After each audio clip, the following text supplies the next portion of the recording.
The Riverside Ballroom had been booked solid for 6 months, but I'd made an exception for what I thought was a genuine family milestone celebration. The reservation was under Martinez's 50th anniversary, 85 guests, and the event coordinator had mentioned it was a golden anniversary celebration that had been planned for over a year. What I hadn't realized was that the Martinez family was my family. I'd been reviewing the evening's events from my office overlooking the main ballroom when I noticed something familiar about the guest of honor. The man standing at the head table raising a toast to 50 years of marriage was my father. My father who hadn't spoken to me in 3 years. My father who had made it clear that his disappointment of a daughter was no longer welcome at family gatherings. My father who was celebrating his anniversary at the event venue I'd owned for the past 4 years. I'd purchased the Riverside Ballroom during the pandemic when the previous owners were facing bankruptcy. The $8.2 million acquisition had been part of my larger strategy to build a hospitality portfolio, and it had proven to be an excellent investment. The venue now generated over $2.3 million annually and had become one of the city's premier event locations. What my family didn't know was that their failed daughter had quietly built a $67 million business empire over the past decade. While they saw me as the family black sheep who'd wasted her potential, I'd been systematically acquiring distressed properties, renovating them, and creating a network of profitable hospitality businesses. The estrangement had started 5 years ago when I'd refused to lend my brother Carlos $50,000 for what turned out to be his third failed restaurant venture. The family had rallied around him, painting me as selfish and unsupportive. When I tried to explain that enabling his poor business decisions wasn't helping him, they'd accused me of being jealous of his entrepreneurial spirit. The final break had come 3 years ago at my cousin Maria's wedding, when Dad had publicly announced that he was tired of making excuses for a daughter who couldn't even afford to help family. I'd left that night and hadn't attended a family event since. Now, watching through my office window as my family celebrated without me at my own venue, I felt a familiar mix of sadness and irony. They'd found the money for an elegant anniversary party at one of the city's most expensive venues, but they'd spent years telling me I needed to be more responsible with money. I was debating whether to simply let the evening proceed without incident when my event coordinator, Jessica, knocked on my office door. "Ms. Martinez, we have a situation in the ballroom." "What kind of situation?" "There's a woman sitting alone at table 12. The other guests are, well, they're being quite cruel to her. Making comments about her appearance, her job, things like that. She looks upset." My stomach dropped. "What kind of comments?" "One man said something about her being too poor to dress properly for family events. Another woman mentioned that she doesn't contribute anything to the family. It's making other guests uncomfortable." I looked through the window and spotted table 12 in the back corner. A woman in a simple black dress sat alone, surrounded by empty chairs. Even from my office, I could see she was trying to remain composed while voices around her grew louder and more critical. It took me a moment to recognize her. Elena, my youngest cousin. She'd always been quiet, working as a teacher while the rest of the family pursued what they considered more prestigious careers. Apparently, she'd become their new target for disappointment. "How long has this been going on?" I asked Jessica. "About 20 minutes. It started when the man at the head table, I think he's the father of the bride and groom. Groom. Golden anniversary. Right. He stood up and made some comments about family members who don't live up to expectations and people who embarrass the family name. Everyone started looking at the woman at table 12, and the comments escalated from there. I felt a familiar anger building in my chest. The same pattern I'd experienced now being directed at Elena. "Jessica, I need you to do something for me. Go to the head table and ask if there are any issues with the service or the venue that need my attention." "Your attention specifically?" "Tell them the venue owner needs to address any problems personally." "Should I mention that you're?" "Just say the owner wants to ensure all guests are comfortable." 10 minutes later, I watched from my office as Jessica approached the head table. I saw her speak briefly with my father, who looked surprised by the inquiry. She gestured toward table 12, and I could see him shake his head dismissively, probably claiming there were no problems. But Jessica persisted, explaining that the venue owner insisted on personally addressing any guest concerns. After a brief conversation, I saw my father reluctantly stand up and follow her toward table 12. That was my cue. I took the elevator down to the main floor and entered the ballroom just as Jessica was leading my father across the room. The ambient noise of conversation and celebration continued, but I could sense the undercurrent of tension surrounding Elena's table. As I approached, I could hear the tail end of a conversation that made my blood boil. Simply can't keep accommodating family members who don't meet our standards, my father was saying to Jessica. This is a milestone celebration, and we can't have people here who might embarrass us in front of our friends. Elena sat silently, her hands folded in her lap, looking like she wanted to disappear. Dad, I heard my brother Carlos add, maybe it's time to be honest about expectations. Not everyone in this family is going to be successful, and we shouldn't have to pretend otherwise at important events. My Aunt Rosa nodded in agreement. It's not fair to the family members who have worked hard to achieve something. Why should we have to include people who bring down the tone? I stepped into their field of vision. Excuse me, I said calmly, I'm the venue owner. I understand there's a problem with my establishment. The conversation stopped abruptly. My father looked at me with confusion, not immediately recognizing me in my professional attire. There's no problem with the venue, he said carefully. We're just having a family discussion. I see. And this family discussion involves excluding one of your guests from the celebration. That's a private family matter, Carlos began. Actually, it becomes a venue matter when it affects the comfort and safety of all our guests, I interrupted. We have a strict policy against harassment of any kind. My father's eyes narrowed as recognition began to dawn. Wait a minute. You look familiar. Do I? I kept my voice professionally neutral. Elena looked up at me for the first time and I could see tears in her eyes. She clearly had no idea who I was, but she seemed grateful that someone was finally intervening on her behalf. What exactly is the nature of this family discussion? I continued. Look, Aunt Rosa stepped forward. We're trying to handle a delicate situation. This is a high-class event and we have certain standards. What standards would those be? Well, a dress code, social expectations, the ability to contribute appropriately to family occasions. I see. And this young woman has failed to meet these standards. How exactly? Carlos gestured dismissively toward Elena. She's a teacher. She works at a public school. She can't afford to participate in family events at this level, and frankly, it's awkward for everyone when she tries. It's not personal, my father added, though his tone suggested otherwise. It's just that family celebrations should be for family members who have achieved something meaningful. And teaching children isn't meaningful? Of course it is, but let's be realistic about income levels and social compatibility. I'm sorry, I interrupted, my professional composure beginning to crack. But did you just suggest that someone's value to your family is determined by their income level? That's not what we're saying, Aunt Rosa began. That's exactly what you're saying. You're telling me that you've excluded this woman from your family celebration because she doesn't make enough money to meet your social standards. My father stepped closer, studying my face more carefully. Who are you exactly? And why are you inserting yourself into a private family matter? I'm the owner of this establishment, and I'm responsible for ensuring that all guests are treated with dignity and respect on my property. Your property? Carlos laughed. Come on. You're probably just a manager or something. I pulled out my business card and handed it to my father. Martinez Hospitality Group, LLC. I own this venue, along with 6 others in the metropolitan area. My father stared at the card, then at me, then back at the card. Martinez, he said slowly. Your last name is Martinez. Yes. And you own this place? Among others. The recognition hit him like a physical blow. His face went white as he realized he was standing in front of his daughter. The daughter he'd publicly disowned for being a financial failure at the venue she owned. Sophia, he whispered. Hello, Dad. The word Dad rippled through the nearby tables like an electric shock.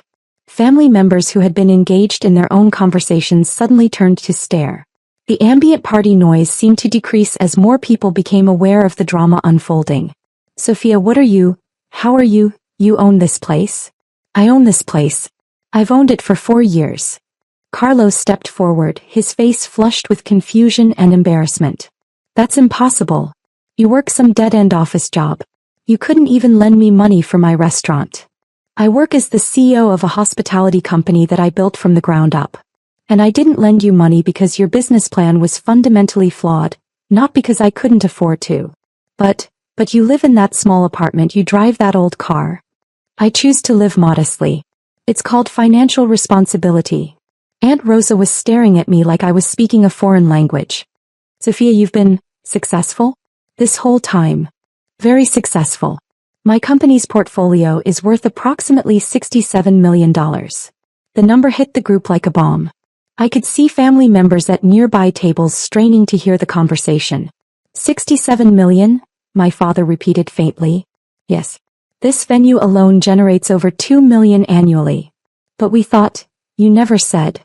You never asked. You assumed I was a failure because I didn't live extravagantly or boast about my achievements. Elena was watching this exchange with wide eyes, clearly realizing that the family outcast had turned out to be more successful than anyone had imagined. Sophia, Carlos said desperately, if we had known, you would have treated me differently? That's exactly the problem.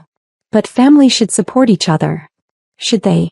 Because 3 years ago at Maria's wedding, you told everyone that I was too selfish to help family. You said I was an embarrassment who couldn't even afford to contribute to family events. My father winced at the memory. Sophia, I was angry about the loan situation. You were angry because I refused to enable Carlos's poor financial decisions. And instead of respecting my judgment, you decided I was the problem. We made mistakes. You made choices. You chose to judge me based on your assumptions about my financial status. You chose to exclude me from family events because you thought I wasn't successful enough to belong. I turned to Elena, who was still sitting quietly at her isolated table. Elena, right? You're Roberto's daughter. She nodded, looking uncertain. What do you teach? 3rd grade, she said quietly. That's wonderful. Some of my most meaningful memories are from 3rd grade. My teacher, Mrs. Patterson, made me feel like I could accomplish anything. Elena smiled for the first time that evening. Elena, I continued, I want you to know that the behavior you've experienced tonight is not acceptable in my venue. Everyone deserves to be treated with dignity and respect, regardless of their career or income level. I turned back to my family. As the owner of this establishment, I have a decision to make. I can either allow this celebration to continue under the current circumstances, or I can ask you to leave. Sophia, please, my father began. Here are my conditions. Elena is welcome to join any table she chooses, and she will be treated with the same respect as every other family member. The derogatory comments about her career, her income, and her contribution to the family stop immediately. Of course, absolutely, Aunt Rosa said quickly.